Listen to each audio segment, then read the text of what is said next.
Hi, everyone. All right, let's get started. Welcome to the No Fear Job Search webinar series. My name is Linda, and I'm the marketing coordinator at Jobscan. If you're not familiar with Jobscan, we're a Seattle-based company dedicated to making the best online tools for job seekers. And we put this No Fear job search webinar series together in response to all of the uncertainty and stress happening in the world and the job market right now. Our goal with this series is simply to get as many job seekers as we can in front of the people and the tools that can help them right now. Today's webinar is the 10th of 16 in the No Fear series. Today we have Carol Sage-Silverstein speaking about how to nail a virtual job interview, which is definitely a very timely topic in today's world. We hope to see you at some of the other sessions next week as well as we wrap up the series, and you can check out the entire schedule at this link, jobscan.co/no-fear. With that, I am delighted to turn it over to today's presenter, Carol Sage-Silverstein. Welcome, Carol, and feel free to take it away. Hey everybody, I'm Carol Sage-Silverstein. The Sage is my stage name, and the Silverstein is my married name. I've had a lot of different names, and I've had a lot of different careers. In fact, I've been in career coaching for over 30 years, but I've probably found that what's the most important in my background in helping people to interview is to have my acting background, because you get to be somebody else and you get to wear somebody else's shoes. So like they say, all the world's a stage. So let's just talk about how we make you stand out. So even before the pandemic, everything was turning to virtual. There were more and more virtual interviews, and it was very disconcerting for people. And then before we knew, we were feeling overloaded, and then the pandemic hit. So how do you help yourself to stand out even when you've got all these other people that are competing against you? And one of the first things to do and keep in mind is we want to be authentic and be who we are. As Shakespeare said, "To thine own self be true." So be careful what you wish for, you may get it. Here's a story. When I got out of college, back in the Bronze Age, I interviewed for a company called the Supreme Burglar Alarm Company. Now, for those people who know me, I have no mathematics skills. Like, you would never let me near your checkbook. I can't even balance my own. But I needed a job. So I interviewed for a company called the Supreme Burglar Alarm as an assistant bookkeeper. And the guy interviewed me and he said, "How do you feel about numbers?" How do I feel about numbers? I eat numbers. I love numbers. Numbers are my life. Well, I got the job. That lasted about 2 weeks. But I just told them what they wanted to hear. The problem was what they wanted to hear wasn't necessarily in sync with what I wanted to tell them. So what's important as we go through this whole process is to think about, number one, how you want to present yourself so that you have some control in the interview, but also what they need to hear to take it to the next step. So let's go through a quick agenda. What I'm going to share with you are both the logistics of a virtual interview, plus how to present yourself in any kind of an interview. I won't be able to go into too much detail, but there are handouts and links that Linda will be able to share, and Paige will be able to share with you at the end of the workshop. I will, of course, entertain questions, but hold off because you might find that I already have the answer to them before we finish. So with that in mind, we're going to talk about setting the stage. So how do you create your space for a virtual interview? How do you present yourself? And then how do you get ready for an interview? There's a lot to be prepared for. Once you're in it, that's the easy part. It's doing all the upfront work. Tell me about yourself, the dreaded tell me about yourself. and various types of interviews. First things first is your personal space. This is your brand. Now, what's a brand? A brand is something that you show up and do repeatedly, and people come to know you for it. Everybody knows Oprah Winfrey, or everybody knows the airlines. So same kind of thing for you. What does your brand say about you? And here are some examples of what you can do. For most people, they don't have the space for an individual office. So where do you conduct these interviews? You can do it in a corner. You can do it in a closet. This is an emptied out closet. Or you can do it up in an attic. But find some place where you can set aside a space that's just for you, keep it uncluttered, and keep it someplace where you can easily get to your notes. Next thing is lighting. So a virtual interview is a little bit different than a face-to-face. Number one, the lighting can really make a difference as to making you look better, younger, more vibrant. And so there are some things you can do. Natural sunlight is best, but you may not have that opportunity where you're living, or it's a rainy day. And there are some tools that you can get. They're very affordable, under $100, where you can use the lighting appropriately. I won't go into that now, but it is in the handouts where you can go and look for things. You can also, if you're looking for any information about ambience and setting the stage in your own house or apartment, go onto Pinterest. You'll find a lot of information there. Okay, framing yourself. So here's what happens for most of us. We look down, we're looking at our notes, or we're trying to look at the person in the screen, but that's not where we should be looking. We should be looking in the camera. That's the face-to-face, and it's a little bit daunting. It's not an easy thing to do. So my suggestion is practice, practice, practice to be looking in the camera. I also find in a Zoom interview, if you put the little thumbnails on photos on gallery view, then you have a better chance, because let's face it, everybody wants to be looking at themselves on these things. So as you get yourself up top as close as possible to the actual camera, you'll be less inclined to look down here or look to the side, in other words, to see you. And then let's look about your personal brand. So same way as your environment is going to set up how you come across, let's also look at how do you show up and present yourself. So let's take a look at some of those photos.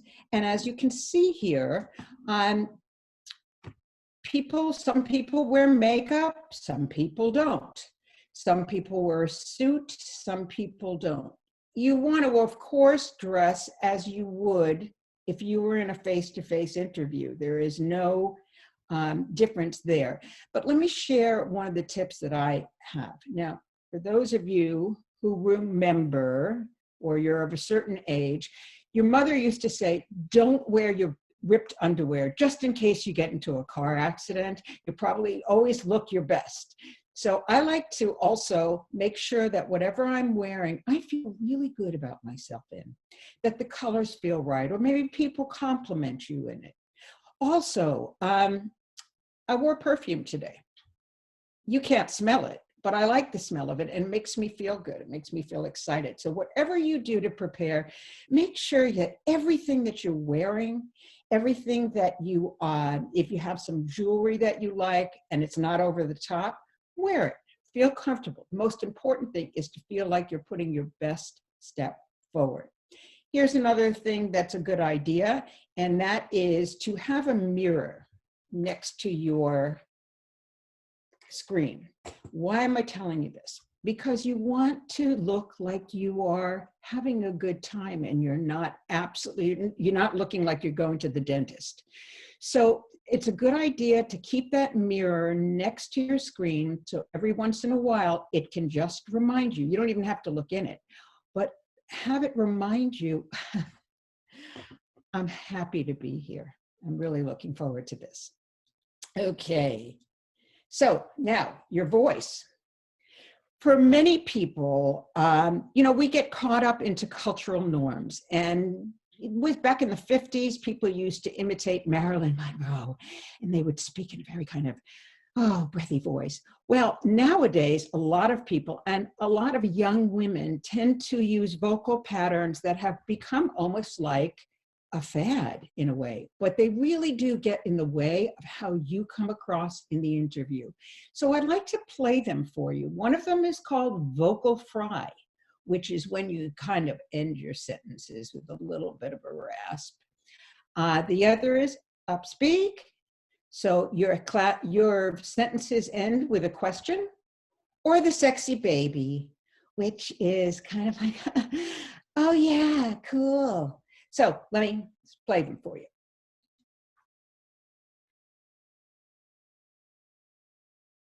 Hi, as it's known, we have tomorrow for us to take decisions. that sort of upspeak, ending sentences with a question mark, Who was saying that? or that low, creaky, dragged out pitch. Married, dating means.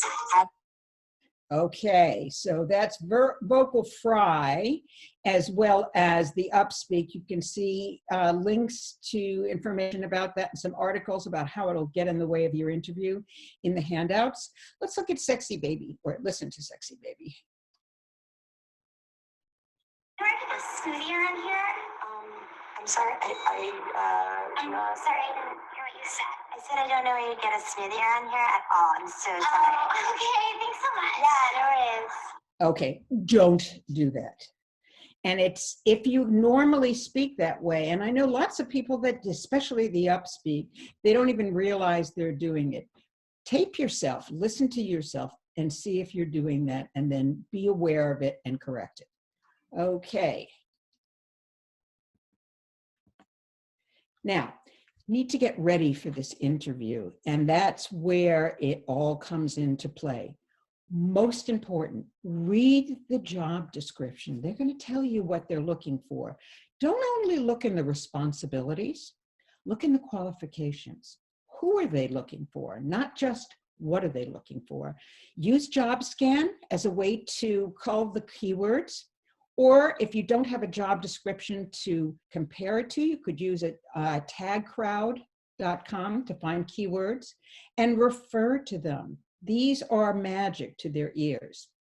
Make sure you have an accomplishment statement. If you attended any of the resume workshops, then you know that they don't want to know what you did on the job. That tells them everything about the job. It tells them nothing about you.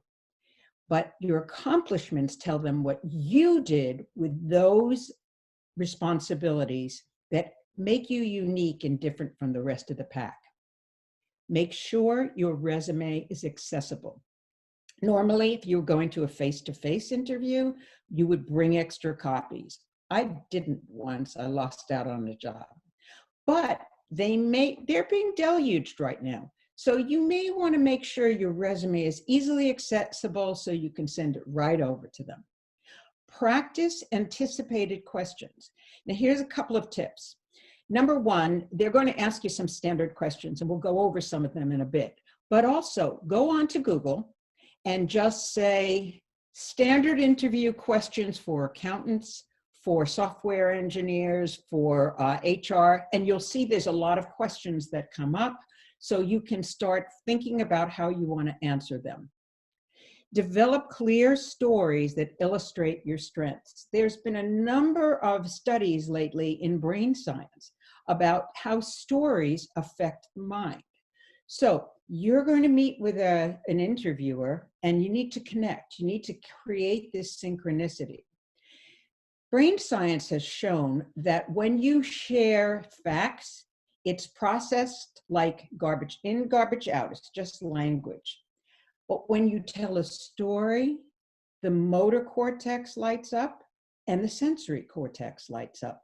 In other words, your brain is starting to sync with the interviewer, and that's the connection you want to make right up front. Finally, you want to speak authentically. Now, I don't know about you, but if I meet somebody at a party and they say, You know, what's really important to you? I don't say, well, I endeavor to try, but people don't speak that way. So look out for some of the buzzwords, look out for some of that formal corporate speak. I don't know what happens to people, but it seems that we get in front of an interviewer and suddenly we start speaking a different language, interview speak. And we start using all these terms we would never use in real life. So think about that and think about, who is this person? It is a person. Have a conversation with them and use the words that you normally will speak. I have a bugaboo about buzzwords. I had a 25-year-old, maybe he had just gotten out of school, maybe he was younger than that. And we were doing a mock interview and he said, I'm a thought leader. I said, you're a thought leader? Bill Gates is a thought leader. Steve Jobs was a thought leader. How are you a thought leader? He had no idea, because of course these words are bandied about and they don't mean anything. You be different. You surprise and delight them by using phrases and words that are authentically you. Okay, what are the 3 things that every employer wants to know? Can you do the job? Do you have the skills and the knowledge and the experience? Will you do the job? Do you follow through on what you promise? Will you deliver? Will you meet your deadlines? 3, are you a pain in the ass? And this is probably the most important one. Do I have to go to HR and deal with issues with you?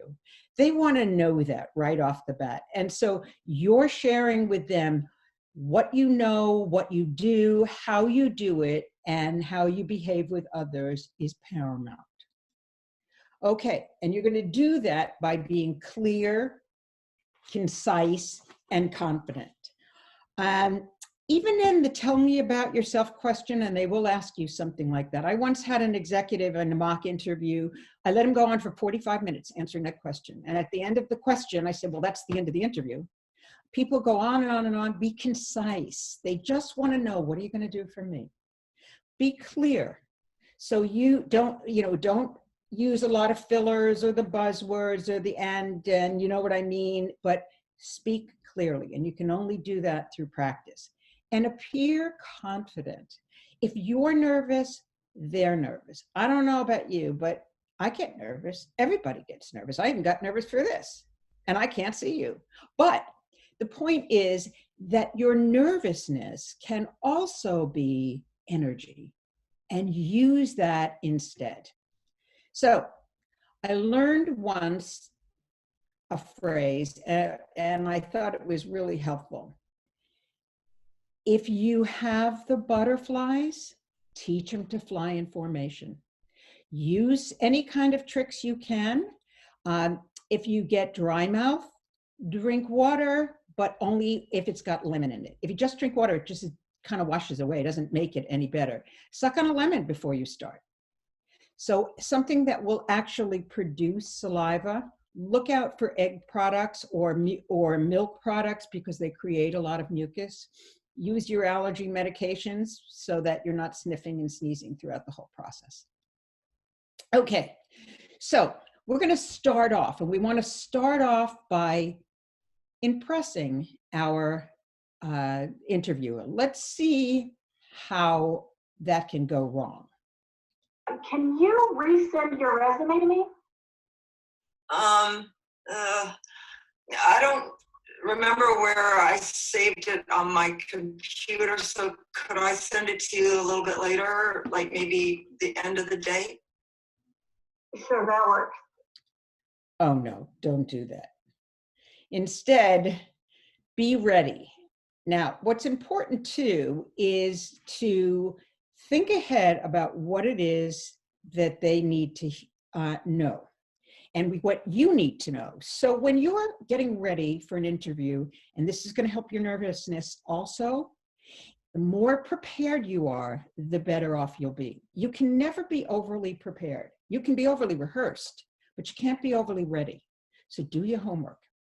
Look at, what is their mission statement? What is their history?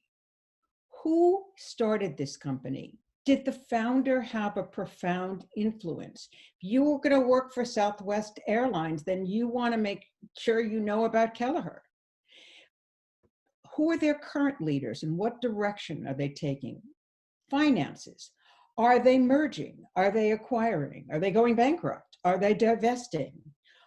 Are they adding? Are they scaling? Are they closing down? Whatever it is, you want to find out what's important to them, what's their pain points, so that you can talk to them about what's most important for them. Who are their competition? What markets are they trying to penetrate? What's their reputation? So you might want to say, you know, when they ask you why us, you can say, because I'm really impressed by your reputation. Here's what I know about you. On the other hand, it'll also tell you a little bit about what you're getting yourself into. You may find out things and just, not sure I want to go there. But if you do, and you have done all this homework, you're going to be the much stronger candidate, because I can almost guarantee you that the other candidates have not done this homework. Take a look at who they are in the news. Anything you can share with them about what you've learned about them and what's happening for them currently is great. Okay, now they're going to ask you about behavioral and traditional questions. So probably they're going to ask you a little bit about both. So a behavioral question is, tell me about a time you made a mistake. How did you handle it? What did you learn from the experience? Describe a time when you had to persuade someone to do something you had no authority over. What are your influence skills? That's what they're really asking. Will you own up to your mistakes? Explain about a time when you needed to work with a group to get a job done. What are your collaborative skills? And so all those words like tell me or describe to me or explain to me, they want examples. Make sure you have at least 3 to 5 stories that you can provide for examples. You don't have to have a separate story for every single example. You can refer back to them and say, I'd like to tell you a little bit about how the story I told you before also applies to this question. Then they may ask you some of the traditional questions. I guarantee you they will ask you what are your strengths and what are your weaknesses, although they may not ask it in those terms. Everybody knows it's kind of, overdone. So they may say, what was your greatest learning opportunity, or what was it that you feel most proud of? But basically it's the same question. For a lot of people, the question, what are your weaknesses, scares everybody. Here's what they want to know. Do you have problems or do you have issues skills-wise that are going to end up sitting in my lap? So one of the things that you can do in answering the question about what are your weaknesses is tell them about a weakness you used to have, what you've already taken care of that. They're not going to inherit it.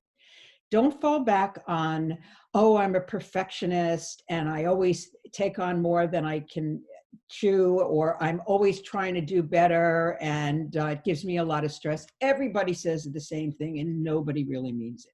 So you're better off taking something that you once used to have issues with and show them how you take it upon yourself to learn and to do better.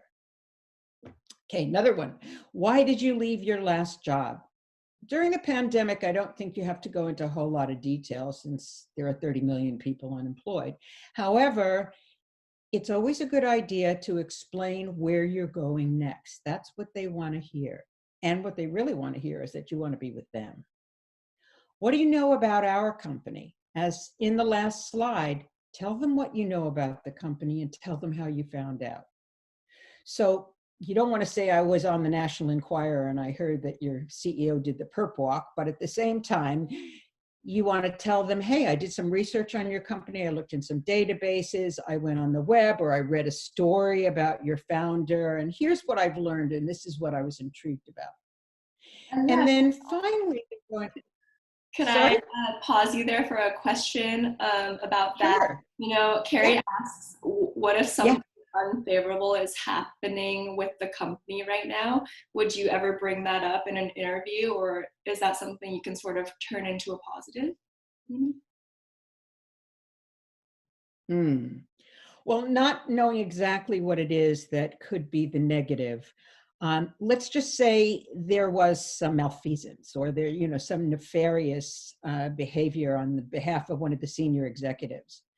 I wouldn't try and sugarcoat it. I would say, you may have heard in the news that my company that I've been most recently with has been going through some challenges, some obstacles. I'm not going to really focus on that. I want to tell you a little bit about what I learned working for that company and what were some of the best parts. You see, they don't really want to know about the company. They want to know about you in the company. What if it's a question of are you loyal? Will you stand behind their brand? Will you gossip? All of those things, I would stay away from any of those things and simply say, I can't really comment on this, but here's what I've learned in this situation. Okay, they're going to ask you, why are you fit for this job? Don't be fooled. They're not asking about you. They don't care about why you want this job. It's sort of like when people used to put an objective statement on the resume. It's not about what you want. It's about what you can do for them. Keep your stories there. That's where you can explain some information about how you put your magic to work. So let's take a look at some of the right ways to do all this. I have a short video to show you. Yeah, I'm Alba. How's your day going so far? Alba, it's so lovely to virtually meet you. It's a great day. The weather's beautiful, and I am delighted to be on this call with you. Oh, excellent. Oh, can you resend a copy of your resume? Oh, sure. Give me 1 second. Okay, you should be getting it any minute now. Got it. Okay. Great. All right, let's get started. Tell me about yourself. Well, let me tell you a bit about my background and how I think. I've spent my entire career in fashion retail. I have had a passion for fashion. Oh, that sounds good. A passion for fashion since I was a young kid. In fact, I would design and sew my own dresses and have little fashion shows for my friends. So when I went to college, I majored in accounting. I got out of college and thought, well, how can I combine this interest in fashion with my degree in accounting? And I thought, wow, let's go into the fashion industry. So I decided to apply my passion to large multi-site retail operations in the Seattle area that bring quality ready-to-wear to women and men in this area. And I've been doing that ever since. I see. Okay, so if you hear her, she was positive, she was confident, she was able to talk about the industry that they both came from. She was picking up cues from the interviewer. So what she has also done here is that very first question, tell me about yourself. It's not like my mother, when people used to say, Helen, how are you? She'd go, you want to know how I am? I'll tell you how I am. And then she would go into a long, detailed discourse about how all the terrible things happening to her. People do that all the time. That's not what they want to hear. They also don't want to hear what most people say, which is regurgitating your resume. They already have your resume and they're not interested. I went here, I went there, then I went to this company, then I turned left and I turned right. They want to know about how you tick, how you think, how you work vis-a-vis them. Surprise them, delight them. Give them something they're not expecting. In one way, this will take you through the entire interview. So when they ask you the question, why are you interested in our company? You can say, well, I'll tell you, one of the things that I really like about your company is that it really plays to my strengths really play to the fashion industry and accounting, where I think I can bring both of my skills. Not I want, but rather you'll be pleased to know. Okay. Yeah, I'm Alba. How's your day going? All right. Now, then they're going to ask you, in one way or another. Well, what have you been doing since you lost your job? Now, for a lot of us, we're sitting around eating Haagen-Dazs and getting larger by the minute. But we, of course, don't want to tell them that. So instead, we want to give them something that explains a little bit about what we do right. So before I do that, let me show you what we do wrong. So here's the question. What have you been doing? It was the holidays, so I really enjoyed Christmas, and I have 2 kids. I've been married since 1986 and a lovely grandbaby. So the holidays are really special, and it was kind of nice to not be working, but I've been looking since January and I haven't found anything yet, but I am thinking of. Okay, so I think what you can see is, let me just go back to that. Yeah, so here's a person who is starting to talk about things. I'm always surprised when I have clients that will start talking about their grandchildren. No, they don't want to know about your grandchildren. They don't really want to know anything about you. That's not to say after they hire you, they don't care about you, but right now, they just want to know about themselves. So you want to give them something that really shows what it is that you can do for them. One of the things that you can do in terms of telling them what you have been doing is to do some volunteer work. You're saying, how can I do volunteer work? I'm stuck in my house. Well, good news. So there are 2 sites. They're going to be in the handouts. One is called catchafire.org. The other one is Taproot Foundation. I believe there are others out there. These are pro bono volunteer organizations that allow you to volunteer your best skills for the causes you most care about. So if you have good skills in digital marketing and you really care about animals, maybe you want to help a shelter, or maybe you want to help Petco to help design some of their marketing materials. Pretty much all of the organizations you would be doing the volunteer work, however, are going to be like the Humane Society or something in relationship to nonprofits. Most of them, if not all, are remote. They can be as little as an hour on the telephone to as much as a couple of weeks. I have had a client that got some paid work later on. That's not the point. The point is, number one, it's good karma. Number 2, you're doing a good thing and you're keeping your skills honed, and you're not just sitting around and watching Mad Housewives of New Jersey. So, okay, let's look at the why are you a fit for this job? Recruiters and interviewers are very busy people. They don't really have the time to try and put the pieces together. They may not even be the most creative people. So you help them by weaving stories and telling them about who you are and why it matters to them. Let's take a look. Why do you want to work for us? Well, I've done a lot of research on your company, and I love your new CEO. She is just so very impressive. I'm also intrigued by your plans to expand into Pierce County and in Kitsap County, both underserved areas. And I love your mentorship program, and I would very much like to be a part of that program, mentoring high school seniors. Fantastic. We're very proud of that program. Tell me, what makes you a good fit for this job? Well, I can hit the ground running, which I think is really helpful to a company of your energy.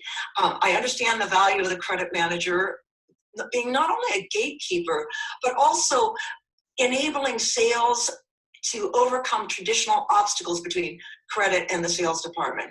I do that by combining data through a rigorous ongoing analysis of customer life cycle. I'm also a highly collaborative manager who has been recognized not only for promoting 4 individual contributors to supervisory positions, but also in turning around the performance of an at-risk, ready-to-be-fired employee. And she is now a very successful manager, continuing in the fashion industry. So I'm very proud of all of those things. And I think I can do that for you as well. Okay. So what she has done here is she is telling them what she does, how she does it, how she works with other people. And by the way, I'm available to give this to you, which is music to their ears. Okay. Other questions to prepare for. Why'd you leave your last job?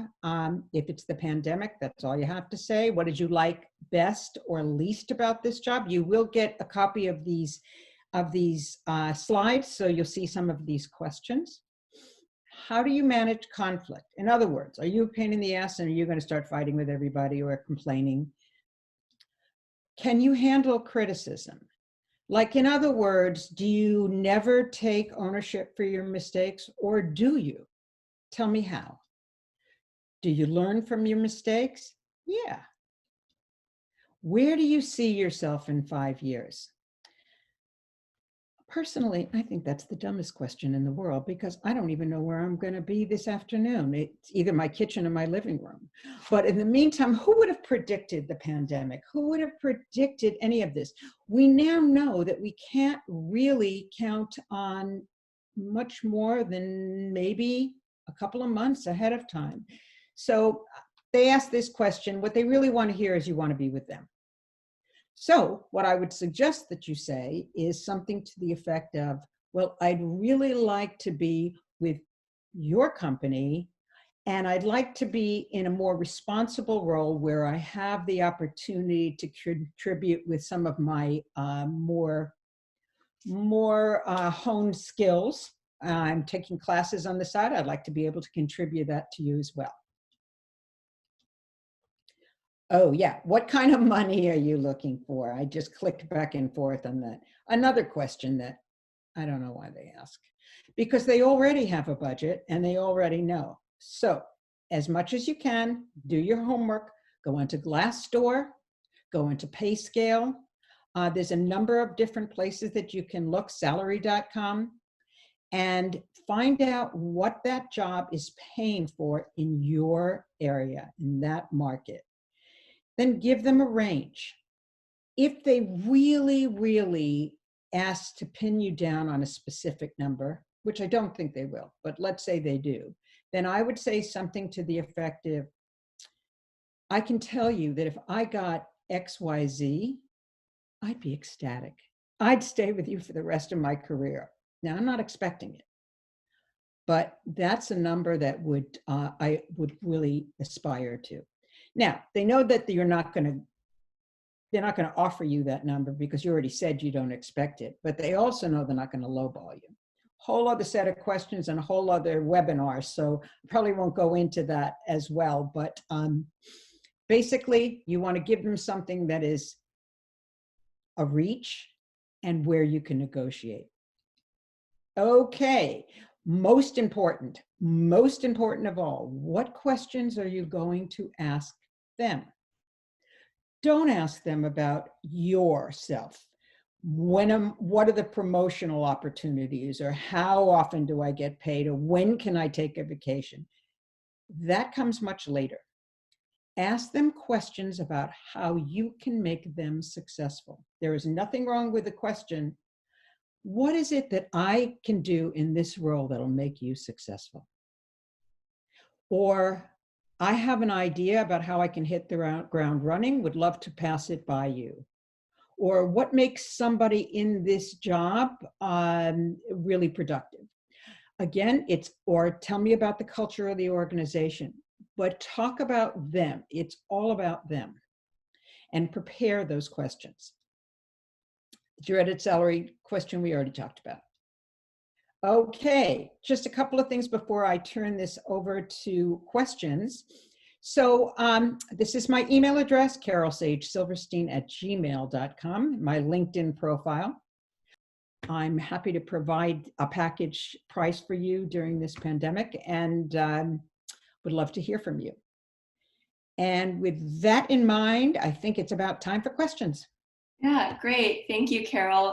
We will just leave this slide up as we take some questions from the chat. Let's see here. Some people are asking about your background, Carol. Where did you get that? It looks really good, and I think it makes you pop. Oh, you know what? I just painted a room in my house, and I purposely chose this because I have to do a lot of self tapes for my acting career, and so it was like a perfect thing. But here's what else you can do: have a backdrop. If you don't want to spend the money for a professional backdrop, then you can have an office space. Just leave it uncluttered. You can get a sheet and dye it gray or blue and hang it. Just make sure it's ironed so it doesn't look like it's all kind of wrinkled. You could get a blank wall. Even a little artwork on is fine. Just keep it a neutral color, no patterns, no florals. Just keep that very simple. Great. And what are your thoughts on those Zoom virtual backgrounds?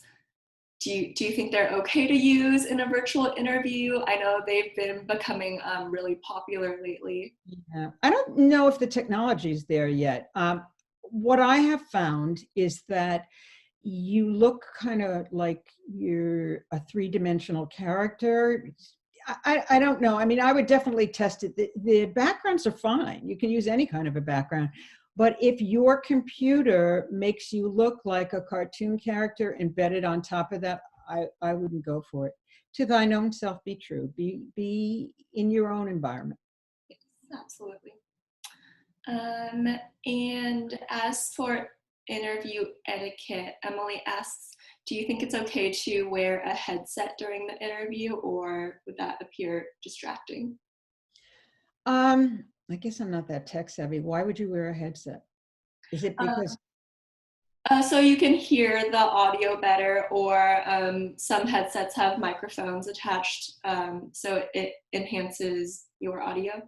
Yeah. Well, here's a couple of things. If you've got a computer with a good sound system and a camera embedded in it and it's good, I'd stay with that. You can also use a microphone that is a plug-in. If you really have problems hearing, then tell them why. Just tell them ahead of time why you're wearing this headset. I don't know if it's overly distracting. If you've got your tech right, it should be okay. But if you need it, you need it. Same kind of thing, it goes with glasses or anything that you use. If you need it, then use it. And then Christy asks, is it okay to be taking notes during the interview, or even to have notes with you for the interview? I love this question. And let me just share something, because I've heard this in a number of mock interviews and different meetings. It may be a great question that somebody asks you a question, you say, great question. Be careful of that, because then they're thinking, well, what about the other questions? They're not great. So maybe you want to mix that up a little bit and say something like, that's an important question, or it's a critical question, or I'm glad you asked me. That being said, notes. If I'm a recruiter, and I have been a recruiter, and I have someone say, there's a lot I want to share with you, and I don't want to forget it. So I have taken some notes. I hope you don't mind if I just, if I refer to them from time to time. What you don't want is a script. So I scripted out all my slides earlier today, but I haven't really looked at them, because then it looks like I'm reading, and they don't want to see that. So make yourself an outline, so that you can refer to your notes. You tell them what you want. And I, as a recruiter, would be flattered if you took notes. Great.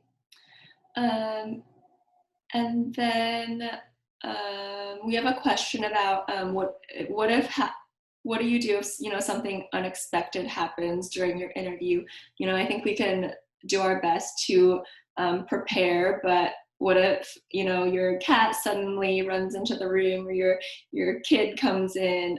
How do you sort of recover from that?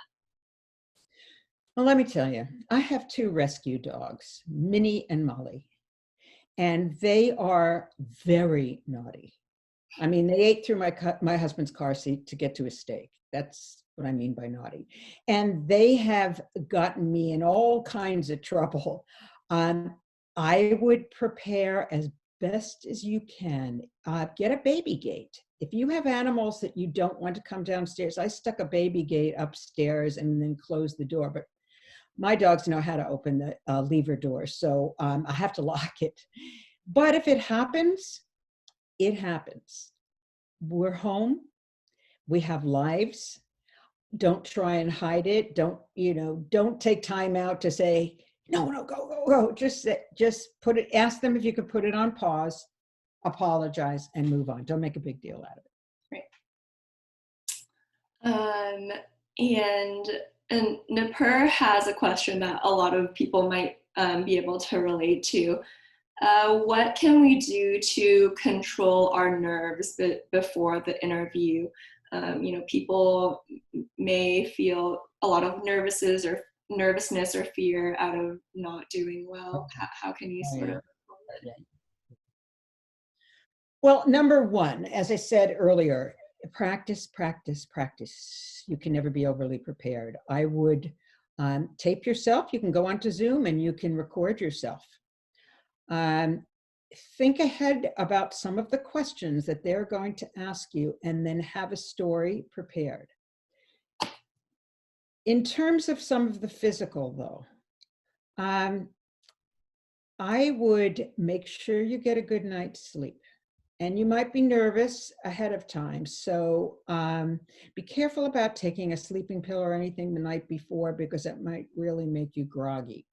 I would have a good breakfast, or whatever time it is, a good meal, but not something overly filling. As I said, watch out for anything that produces a lot of mucus. So that's eggs and lemon.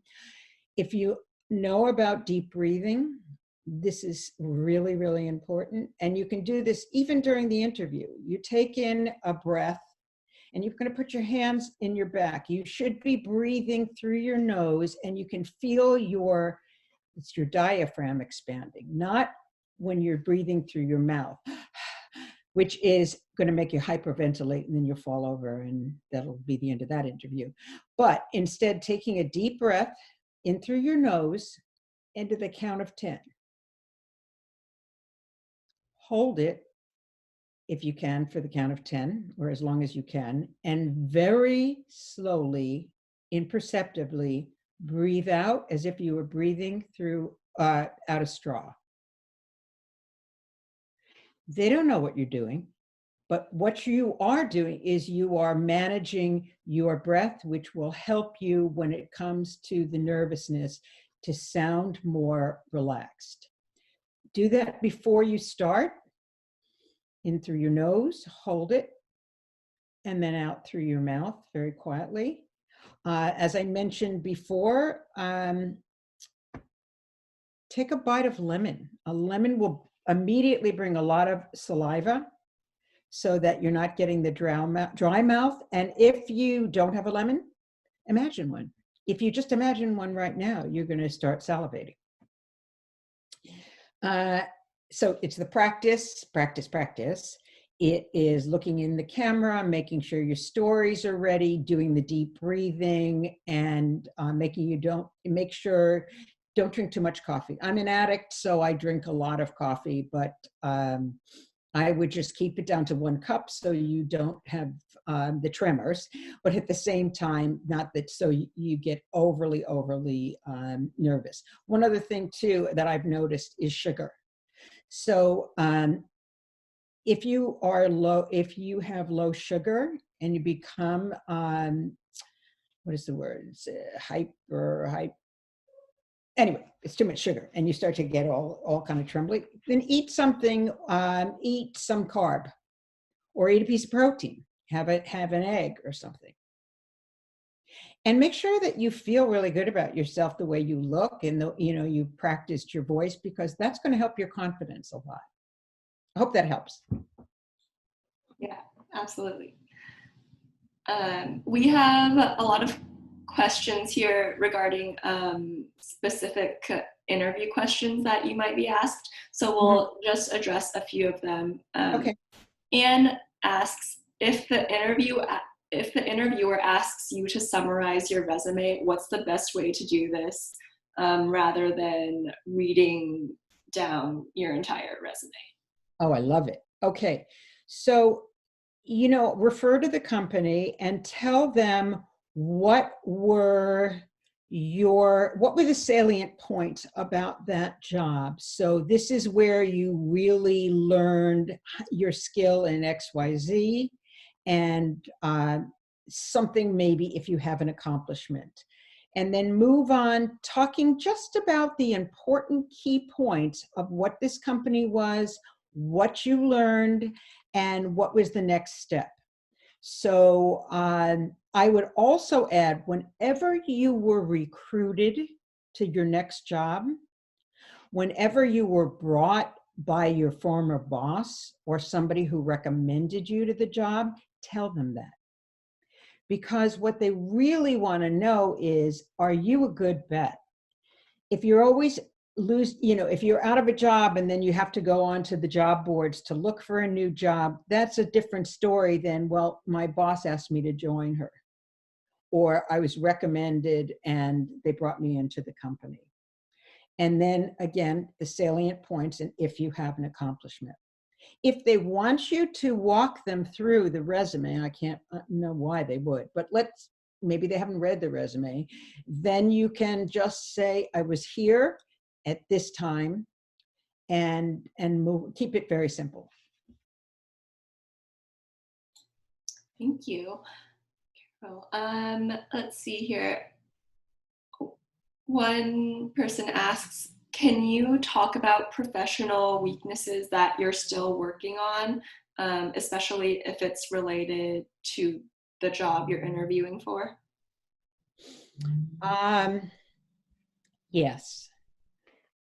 Again, they want to know it's not going to be their problem. So if you say, I really don't know enough about the program Lightspeed, so I'm currently enrolled in an online class.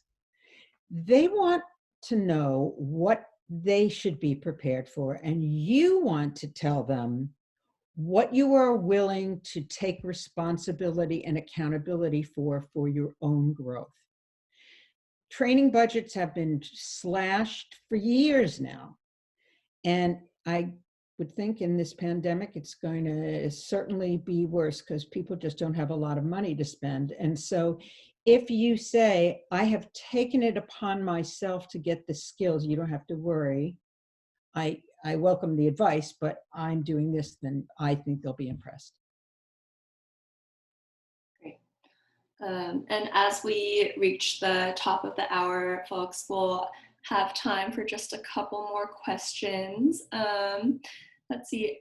How do you explain a gap in the resume? So for example, if you took some time off to take care of kids, or if you had a family emergency, or maybe if your job search lasted longer than you expected. Mm-hmm. Mm-hmm. I think it's really important to be truthful. However, that doesn't mean that you want to lie. And so I think you can honestly say, I took some time for some family responsibilities. We're all human. We all have families. But during that time, I also stayed up on the market, or I stayed involved in my trade by keeping informed or joining committees or taking classes, something that shows that you haven't lost your skills, but you've taken some time. I mean, I've taken lots of gaps. And, if you explain that as, I've taken some time off, but what you need to know is I'm ready to hit the ground running for you. That's all that matters. And if somebody has a problem with that, they're going to have a problem with it. I mean, I was recruited by a company or they were trying to recruit me, and they were running after me. They were really interested. And finally, I showed up for the face-to-face interview, 7 months pregnant. And that was the end of that job. But, people have babies. They have parents that get sick. They burn out. They have all kinds of reasons why. It doesn't necessarily mean that's their business. I wouldn't go into any detail about that, but I would say, here's what you can expect if you bring me on.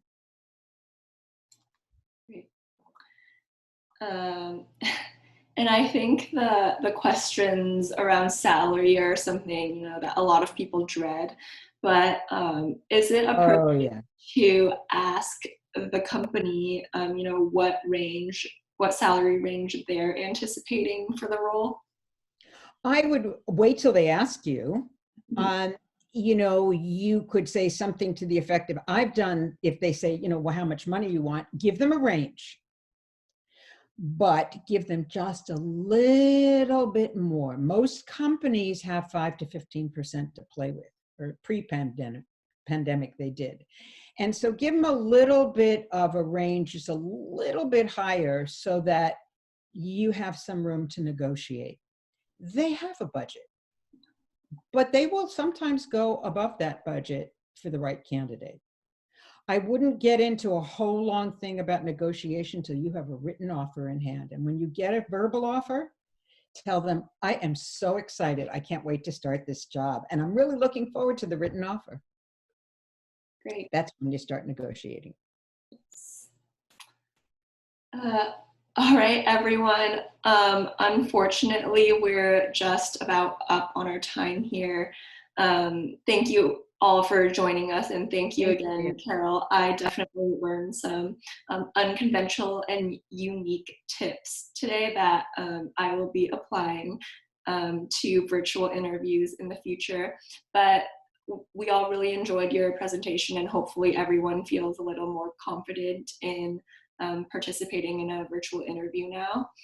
I hope to see some of you at our webinars next week as well, but best of luck to all of you in your job searches and navigating these difficult times.